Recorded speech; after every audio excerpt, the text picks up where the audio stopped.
बिस्मिल्लाहिर्रहमानिर्रहीम। अस्सलाम वालेकुम स्टूडेंट्स, उम्मीद है आप सब खैरियत से होंगे। आज की इस वीडियो में हम एक्सरसाइज 2.1 को कंप्लीट सॉल्व करेंगे। एक्सरसाइज की तरफ आने से पहले हम यहाँ पे कुछ टर्म्स को अच्छी तरह से समझने की कोशिश करते हैं ताकि एक्सरसाइज आप इजीली कर सकें। ठीक, तो पहला है आपके पास राउंड ऑफ। तो यकीनी बात है बहुत से नंबर्स ऐसे होते हैं जिनको हम जब दूसरे बंदे को बताते हैं या लिखते हैं तो इजीली आप बता सके, लिख सके। तो इसके लिए हम कुछ जो डेसिमल्स नंबर है या कुछ जो नंबर्स है उसको हम छोड़ के बाकी जो नंबर है वो यूज़ करते हैं, वो लिखते हैं, वो बताते हैं। जैसे कि अगर आप देखेंगे तो आपका जो एग्ज़ाम में जो नंबर्स है यकीनी बात है पॉइंट्स में आते हैं अक्सर। तो उसमें अगर आप देखेंगे तो फ़र्ज़ करें अगर आपका नंबर 87.358 हो, तो अगर कोई भी आपसे पूछेंगे कि आपका परसेंटेज कितना है नंबर, तो यकीनन आप ये सब तो नहीं बताएंगे ना, आप सिर्फ बताएंगे कि या तो 87 बताएंगे या तो 88 बताएंगे। अब इसी को ही क्या कहा जाता है, राउंड ऑफ कहा जाता है, जिसमें थोड़ा सा जो नंबर है हम उसको कम और बेश करके बताते हैं ताकि दूसरे बंदे को सिंपली हम बता सके, समझा सके और अच्छी तरह से या तो आप लिख सके आसानी से। इसीलिए ये जो नंबर्स होते हैं इनको हम क्या करते हैं, थोड़ा सा कम और बेश करके लिखते हैं, बताते हैं। तो इसी को ही राउंड ऑफ कहा जाता है, समझ गए। तो इसमें जो बेसिकली जो तरीका क्या है वो ये है कि आप 87 बताएंगे या 88, तो उसके लिए आप जो भी नंबर आप ले रहे हो, जैसे कि 87.3 अगर आप लिखना चाहते हो या 87 ही लिखना चाहते हो या 87.35 लिखना चाहते हो, तो इसके लिए आपने क्या करना है, अगला वाला नंबर को देखना है। जैसे कि 87 के लिए अगला वाला जो डिजिट है वो क्या है, 3 है। तो अगर आप चाहते हो कि ये वाला नंबर दूसरे को बताए या लिखे, तो इसके लिए आपने अगले वाले नंबर को क्या करना है, देखना है। अगला वाला नंबर अगर 5 या 5 से ग्रेटर हो, फर्ज करें 5, 6, 7, 8, 9 हो, तो इन सूरतों में आपने क्या करना है, इसमें एक इजाफा करके आपने बतानी है, लिखना है। ठीक, जैसे कि 87 के लिए यहाँ पे आप अगर 5 से ग्रेटर हो तो इसके लिए आप 87 के बजाय 88% आप यहाँ से लिख सकते हैं, ले सकते हैं, समझ गए। और इसी तरह अगर यहाँ पे 1 और 0 और 4 तक हो, यानी 5 से कम हो, जैसे कि 4, 3, 2, 1, 0 हो, तो इस सूरत में आपने क्या करना है, यहाँ ये जो नंबर है इसी को ही रहने देना है। जैसे कि 87 है तो 87 ही रहेंगे, समझ गए। तो यहाँ से आप समझ सकते हैं। तो इसके लिए आप क्या लिखेंगे, तो यकीनन आप बताएंगे कि अगला वाला नंबर 3 है, कम है। तो इसका जो राउंड ऑफ करके आपको जो नंबर आपने लिखना है, बतानी है, वो क्या है, आपके पास 87 ही है। क्यों? क्योंकि अगला वाला नंबर 3 है। तो इसके लिए आप बताएंगे, लिखेंगे 87%। अब यकीनी बात है ये तो हो गई राउंड ऑफ। अब बात करते हैं ये एस्टिमेशन की। तो एस्टिमेशन का मतलब क्या होते हैं, तकरीबन बराबर होना, अप्रोक्सीमेटली बराबर होने को क्या कहा जाता है, एस्टिमेशन कहा जाता है। इसमें अगर आप देखेंगे तो यहाँ पे जो हमने नंबर लिखा है 87.358, तो ये जो नंबर है इसको तो हमने कम किया है ना, यकीनी बात है कम करके बताए हैं या लिखे हैं। तो यकीनन ये जो कम करके हमने जो लिखा है ये बिल्कुल इसके एग्जैक्ट बराबर तो नहीं है, ये तकरीबन बराबर है। तो इसी को ही ये दोनों क्या है, एस्टिमेटेड वैल्यू है एक दूसरे का, या तकरीबन बराबर है। तो इसके लिए हम इक्वल टू का साइन यूज़ नहीं करेंगे बल्कि तकरीबन बराबर है के लिए ये साइन यूज़ करेंगे। तो इस तरह से आपने देखा कि ये जो बराबर एग्जैक्ट बराबर नहीं है, तकरीबन बराबर है, तो इसी को ही एस्टिमेशन कहा जाता है। तो इस तरह के जो नंबर्स होते हैं इसके लिए आमतौर पर एस्टिमेशन के लिए यकीनी बात है अगर 97 हो तो डेसिमल में नंबर हो तो भी ठीक, अगर डेसिमल में नहीं भी होना तो भी आप इसके लिए एस्टिमेशन के लिए यकीनी बात है कुछ बतानी हो इजीली या मल्टीप्लाई करनी हो, प्लस माइनस करनी हो, तो उसके लिए आप 97 के लिए 100 ले सकते हैं एस्टिमेशन में, समझ गए। और इसी तरह अगर मैं 835 कहूँ तो इसके लिए आप इजीली मल्टीप्लाई कर सके, प्लस कर सके, तो इसके लिए जो एस्टिमेट वैल्यू आप ले सकते हैं वो है 800 भी आप ले सकते हैं, समझ गए, ताकि इजीली आप मल्टीप्लाई कर सके। क्यों? क्योंकि जब ज़ीरोज़ ज़्यादा हो तो यकीनन आप इजीली कर पाएंगे, है ना। तो इस तरह से ये जो है इसे कहा जाता है एस्टिमेशन। अब बात करते हैं आपके जो पहला सवाल है उसमें DP दिया हुआ है, तो ये क्या है। DP का मतलब होते हैं डिसिमल प्लेस, समझ गए। तो इसमें जो DP है, डिसिमल का मतलब क्या होते हैं, यकीनन पॉइंट में जितने भी नंबर्स होंगे, जैसे कि पॉइंट में है तो इसका मतलब ये डिसिमल नंबर होंगे। अब ये जो डिसिमल प्लेस का मतलब क्या होते हैं, पॉइंट के बाद जितना नंबर, जितना डिजिट आपके पास दिया हुआ है, तो ये जो पहला फर्स्ट जो डिजिट है इसे 1DP यानी पहला डिसिमल प्लेस कहा जाता है नंबर में। और इसी तरह इसको सेकेंड और इसको 3DP कहा जाता है। तो ये चीज़ आपने समझनी है, समझ गए। जैसे कि अगर मैं इसमें 1DP कहूँ तो इसका मतलब 87 पॉइंट के बाद आपने यहाँ तक आपने रखना है, समझ गए। तो किस तरह से रखेंगे अभी हमने सीखा। तो इसी को 1DP तक अगर रखनी हो तो 87.3 तक आपने लिखना है। तो हमने देखा कि 5 और 5 से ग्रेटर हो तो यकीनी बात है 3 को 4 कर देंगे, अगर 5 से कम हो तो इसी को रहने देंगे। अगर इसमें देखेंगे तो यहाँ पे 5 क्या है, इससे मतलब 5 और 5 से ग्रेटर हो तो यकीन इसमें एक ज़्यादा कर देंगे, है ना। तो 5 है, इसका मतलब यहाँ पे 87.4% लिखना है आपने, समझ गए। तो इसी को ही 1DP तक लिखना कहा जाता है। और इसी तरह अगर इसी को 2DP तक, 2 डिसिमल प्लेस तक लिखने के लिए कहा जाए तो फिर यकीनन 87.3 लिखने के बाद अगला वाला जो नंबर है उसको आपने लिखना है। तो डायरेक्ट तो आप नहीं लिखेंगे यकीनन, उससे अगला वाला जो नंबर है उसको देखेंगे तो यकीनन 5 से ग्रेटर है। तो इसके लिए 5 नहीं आएंगे बल्कि क्या आएंगे, 6 आएंगे। तो इस तरह से 87.36% होंगे, समझ गए। तो ये चीज़ आपने याद रखनी है। तो यकीनन इजीली आप सवालात को सॉल्व कर पाएंगे। तो शुरू करते हैं। क्वेश्चन नंबर 1 है आपके पास। तो सवाल है, 1 round off the numbers to the indicated decimal place. तो आपने क्या करना है, आगे जो कहा गया है 1DP 2DP 3DP 4DP करके, तो ये जितना उन्होंने कहा है उतना आपने रखना है, बाकी को आपने यहाँ से हटा देनी है, राउंड ऑफ करके इसको ख़त्म कर देनी है। तो यकीनन उन्होंने पार्ट 1 में क्या कहा है, 1DP कहा है। तो 3.386 के लिए आपने यहाँ 1 तक रखना है, बाकी इसको यहाँ से हटा देनी है, राउंड ऑफ कर देनी है, समझ गए।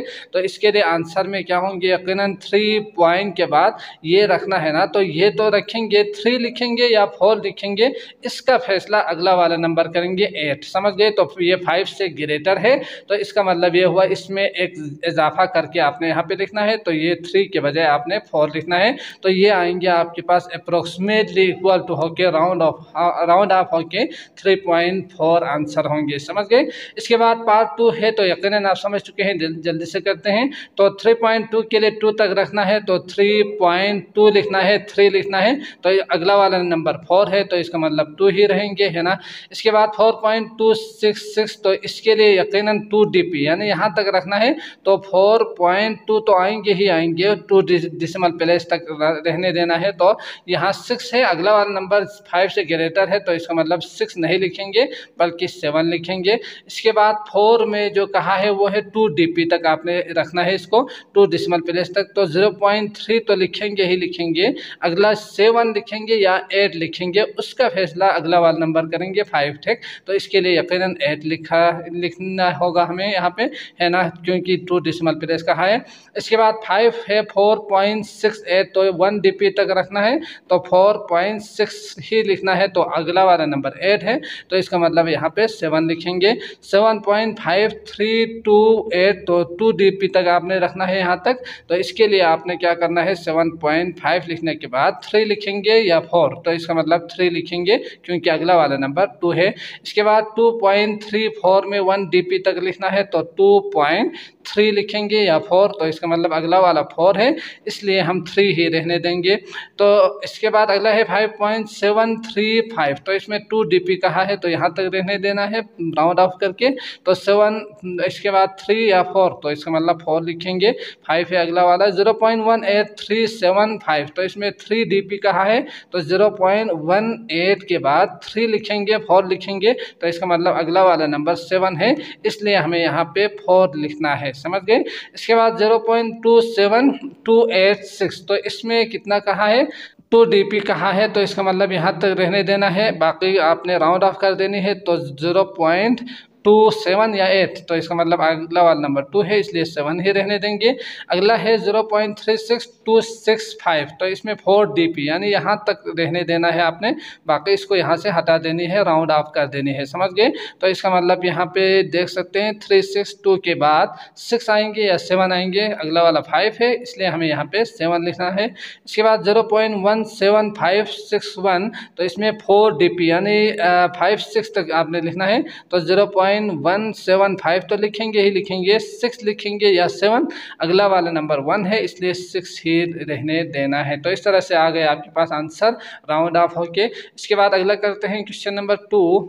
सवाल है to estimate the answer to each of the following calculation. अब आपने क्या करना है, ये जो नंबर्स आपके पास गिवन है, आपने इसको एस्टिमेट नंबर यानी तकरीबन कोई एक ऐसा नंबर, इसके तकरीबन बराबर वाला एक नंबर लेना है जो कि मल्टीप्लाई करने में इजी हो, आसानी से आप मल्टीप्लाई कर सके कैलकुलेटर के बगैर। तो इस तरह के एक नंबर को आपने यहाँ पे लेना है, समझ गए। जैसे कि फर्ज करें यहाँ पे 3.7 है, तो इसके लिए 4 ले सकते हैं, 4 को आप मल्टीप्लाई यकीनन कर सकते हो। यहाँ 12.2 है तो 12 आप ले सकते हैं, क्योंकि 12 मल्टीप्लाई बाई 4 इजीली आप कर सकते हैं, ठीक। अगर नहीं कर सकते हो, यकीनी बात है कुछ के लिए शायद मुश्किल हो, तो उसके लिए आप यकीनन यहाँ 12 के लिए आप 10 ले सकते हैं, 3.7 के लिए आप 4 ले सकते हैं, तो 10 के 40, ये तो बहुत ईजीली आप कर पाएंगे। तो मतलब ये है कि एस्टिमेशन में आप किसी भी नंबर को आप ले सकते हैं जो भी इजीली आप मल्टीप्लाई कर सकते हो। इस तरह के आपने इन नंबर्स को एस्टिमेट यानी अंदाजन बराबर करके आपने यहाँ पे लेना है, समझ गए। तो यहाँ पे मैं क्या ले रहा हूँ, तो इसके लिए यकीनी बात है ये बिल्कुल तो बराबर तो नहीं होंगे, तकरीबन बराबर होंगे, तो इसके लिए आपने ये सिंबल यूज़ करनी है। 3.4 के लिए आप ले सकते हैं, 3.7 के लिए आप ले सकते हैं 4, और मल्टीप्लाई बाय करके 12 ही लेंगे, क्योंकि 12 चौके 48 ये तो इजीली आप कर सकते हैं, है ना। तो इसके लिए आप लेंगे 12, समझ गए। तो इसका जो आंसर आएंगे यकीनन इसका जो इक्वल आप यहाँ पे लिख सकते हैं, क्योंकि इसका 12 चौके 48 ही आएंगे। तो यहाँ पे आप देख सकते हैं इसको मल्टीप्लाई करने के बाद इसका अप्रोक्सीमेट तकरीबन जो आंसर आ रहे हैं वो आ रहे हैं आपके पास 48, समझ गए। तो आप एस्टिमेट जो नंबर है वो लेके फिर मल्टीप्लाई कर देनी है, डिवाइड कर देनी है, प्लस हो तो प्लस कर देंगे, तो ये इजीली आप कर पाएंगे। अगला है पार्ट 2, 56 मल्टीप्लाई बाई 183। तो इसके लिए सॉल्यूशन हर सवाल से पहले लाजमन लिखिएगा।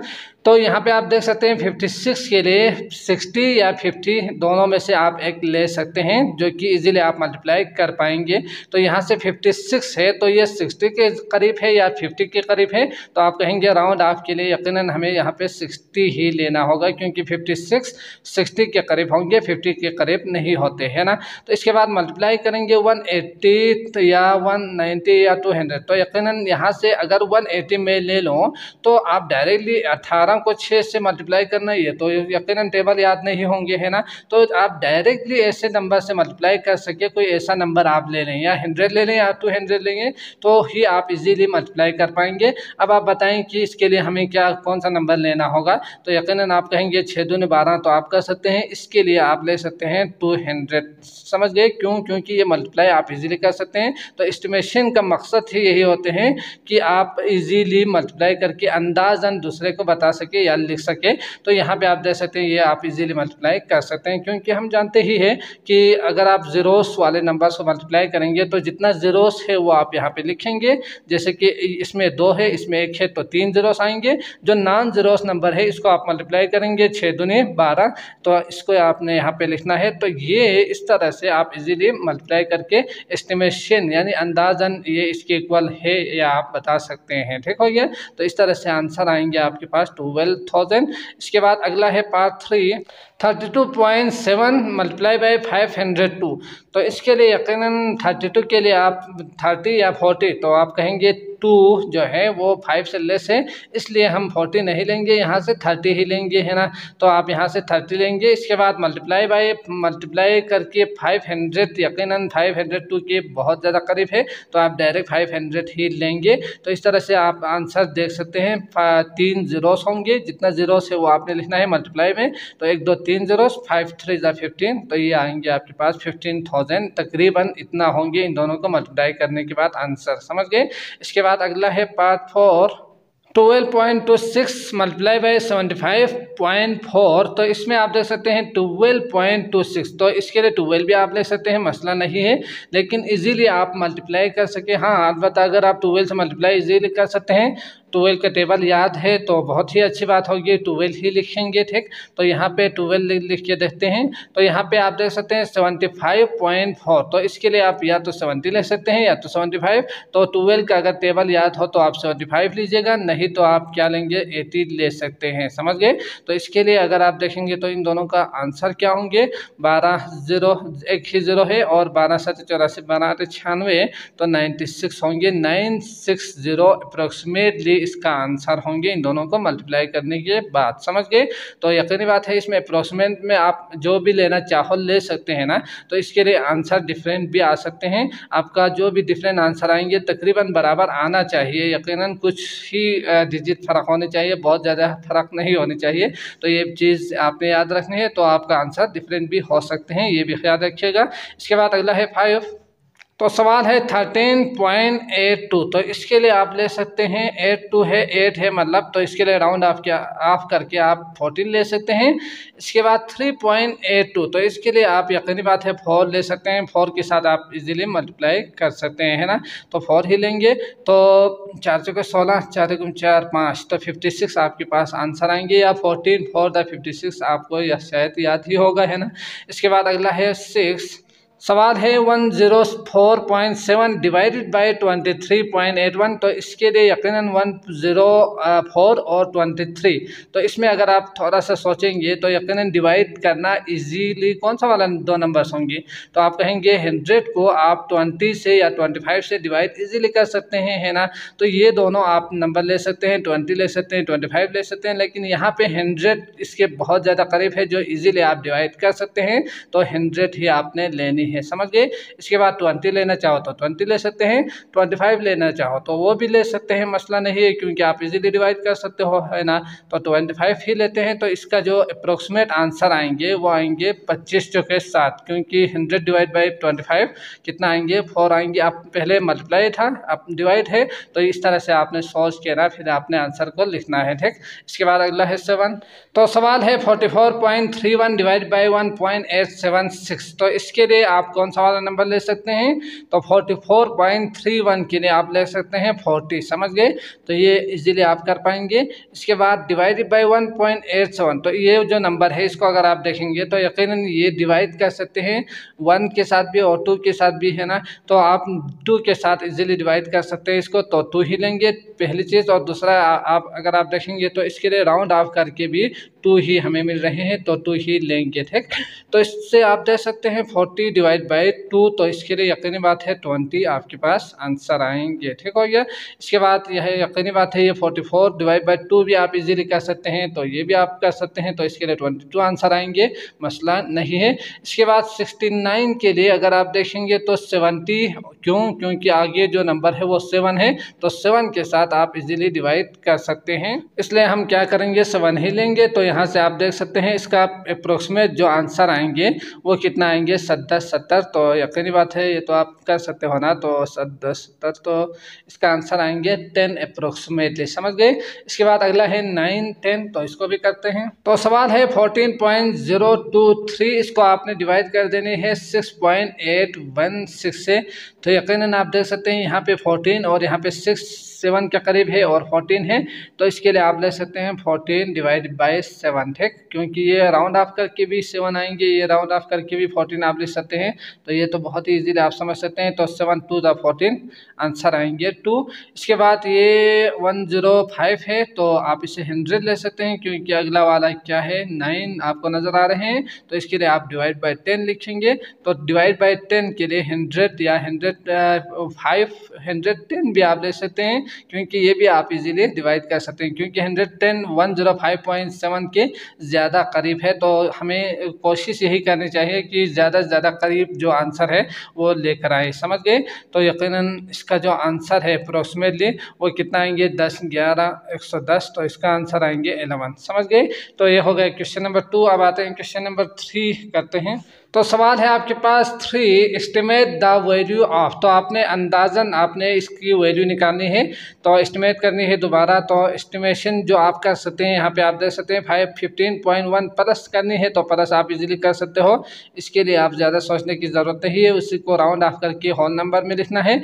इसके बाद 36.02, तो ये भी आप प्लस तो कर सकते हो ना, तो इसके लिए 30-40 लिखने की ज़रूरत नहीं है, 36 ही लिखेंगे, क्योंकि ये इस अप्रोक्सीमेट जो आंसर है वो तकरीबन बराबर आ जाएंगे, इससे ज़्यादा फ़र्क नहीं आएंगे यकीनन। तो इसके बाद 8.9 के लिए आप 9 लिख सकते हो, है ना। तो इसका जो अप्रोक्सीमेट आंसर आएंगे वो आप इजीली निकाल सकते हो। 36 + 15 तो 46, और 51 माइनस 9 करेंगे तो यकीनन कितना होंगे, 42 आएंगे आपके पास। तो यहाँ पे आप इजीली लिख सकते हो 42। और इसके साथ साथ अगर इस सवाल में देखेंगे तो यकीनन ये रूट में दिया हुआ है ना, तो रूट के लिए हमें जो कोशिश हमारी यही होनी चाहिए कि उसको परफेक्ट स्क्वायर में लिखें, क्योंकि आप जानते ही हैं कि जब परफेक्ट स्क्वायर में लिखेंगे तो ही हम इजीली इसको सॉल्व कर पाएंगे। अगर आप इसको लिखना चाहो, जैसे कि आप देख सकते हैं 16.3 के लिए, तो राउंड ऑफ करके भी आप 16 ही लिखेंगे, जो कि परफेक्ट स्क्वायर है ही। अगर नहीं भी हो तो भी आपने कोशिश करनी है कि ये परफेक्ट स्क्वायर वाला कोई नंबर आ जाए, ताकि रूट जो है वो ख़त्म हो और आपको आंसर मिल जाए, ठीक। तो इस 16.3 के लिए आप 16 ले सकते हैं। 25.8 का जो परफेक्ट स्क्वायर जो करीब जो नंबर है वो यकीनन 25 भी है, और साथ साथ इसका राउंड ऑफ करके भी 25 आप लिखेंगे, तो ये आप इजीली लिख सकते हैं। क्योंकि रूट है इसलिए, समझ गए। तो ये आप देख सकते हैं 16 के लिए आप अलग रूट ले सकते हैं और 25 के लिए अलग। इसके बाद यहाँ पे 16 के लिए 4 का स्क्वायर का रूट आप लिख सकते हैं, और इसके लिए 5 का स्क्वायर का रूट आप इसे लिख सकते हैं। ये दोनों कैंसिल होंगे, क्योंकि रूट का मतलब 1/2 होते हैं, तो 1/2 में 2 के साथ कैंसिल इस तरह से होंगे। तो यहाँ पे √2 के साथ आप डायरेक्ट कैंसिल करेंगे, तो 4 × 5 करेंगे तो 4 × 5 = 20 आपके पास आंसर होंगे, ठीक हो गया। इसके बाद अगला करते हैं क्वेश्चन नंबर 4। तो सवाल है for Sidra rights this calculation. तो सिद्रा ने ये जो कैलकुलेशन उन्होंने की है, तो आप देख सकते हैं 14.62 × 401 = 586.262 इसका आंसर आ चुके हैं, ठीक। तो ये उन्होंने दिया हुआ है। पार्ट ए है सवाल में, use estimation to check why Sidra was wrong. तो उन्होंने कहा है कि सिद्रा गलत है, तो आपने क्या करनी है, इसको एस्टिमेट करके आंसर निकालनी हो और बतानी है कि जो सिद्रा है वो क्यों गलत थी। तो यकीनन हम जानते ही है, तो यकीनन इसको जल्दी से करते हैं। तो इसके लिए आप क्या कर सकते हैं, 14 के लिए यकीनन 15 आप ले सकते हैं, है ना। इसके बाद 401 के लिए 400 आप ले सकते हैं। तो इस तरह से आप देख सकते हैं इसका जो आंसर आएंगे, इसका के लिए आप इक्वल टू यूज़ कर सकते हैं। इसका जो आंसर तो यकीनन एग्जैक्ट ही आएंगे, 15 × 60 और यकीनन 2 zeros आएंगे, समझ गए। तो इस तरह से आपने देखा कि सिद्रा ने क्या गलत लिखे हैं। तो आप देख सकते हैं ये पॉइंट जो है ना, यहाँ पे आना चाहिए था, यूँ कहिएगा कि यहाँ पे, लेकिन उन्होंने एक पॉइंट जो है एक डिजिट पहले उन्होंने यूज़ किया है, जो कि बाद में उन्होंने यूज़ करनी थी, समझ गए। तो इसके लिए आप आंसर में आप यहाँ पे लिख सकते हैं शी करके, क्या लिख सकते हैं, शी रॉन्गली करके आप लिख सकते हैं, रॉन्गली पुट द डेसिमल्स करके आप यहाँ पे लिख सकते हैं, ठीक। क्योंकि डेसिमल्स जो है वो उन्होंने गलत पुट किया है, जो कि पहले बाद में आना चाहिए था एक डिजिट, तो उन्होंने एक डिजिट पहले यूज़ किया है, पुट किया है। इसके बाद अगला है क्वेश्चन नंबर बी, जो कि उन्होंने कहा है डिटरमाइन द करेक्ट आंसर। अब आपने सही जो आंसर है वो निकालनी है, निकालने के बाद बाय यूजिंग कैलकुलेटर की मदद से ही करनी है। And also describe the mistake that Sidra में। तो इसके बाद डिस्क्राइब भी करनी है कि सिद्रा ने क्या गलती की थी। तो यकीनन हमने डिस्क्राइब की है, दोबारा इसको आप दोबारा लिख सकते हैं यहाँ पे। तो इसका कैलकुलेशन में आप यकीनन कर सकते हो, इन दोनों को मल्टीप्लाई करेंगे आपको आंसर लगभग इसी के ही बराबर मिलेंगे, समझ गए। तो ये 5862.62 आपके पास आंसर आएंगे।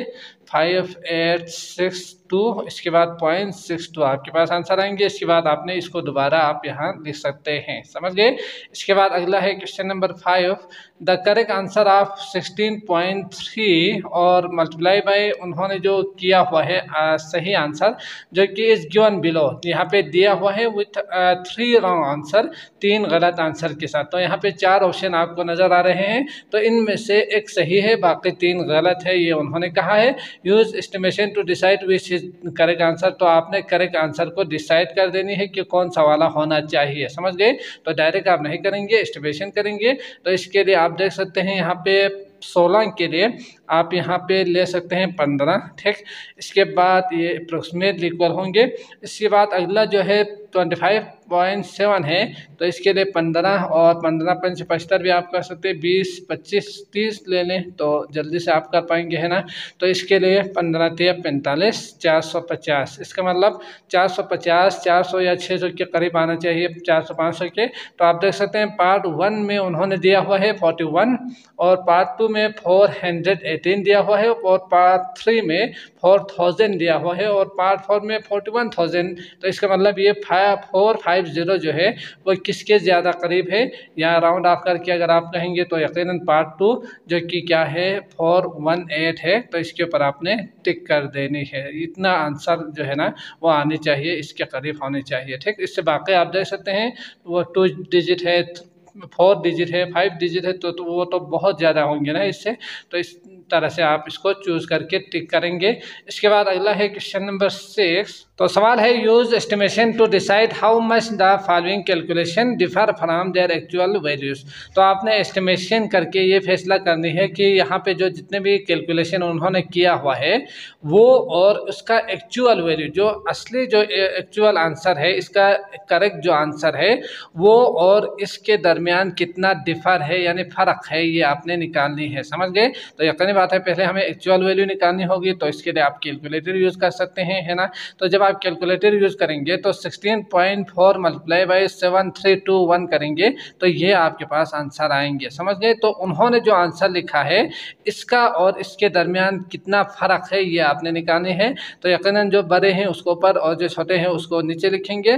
तो यहाँ पे आप देख सकते हैं ये आप क्या कर सकते हैं 0.00211 यहाँ पे लिख सकते हैं और इसके बाद आपने क्या करना है इसको माइनस कर देनी है। तो यहाँ पे आएंगे डिफर, समझ गए, या डिफरेंस करके लिख सकते हैं, डिफरेंस, ठीक, फ़र्क कितना है।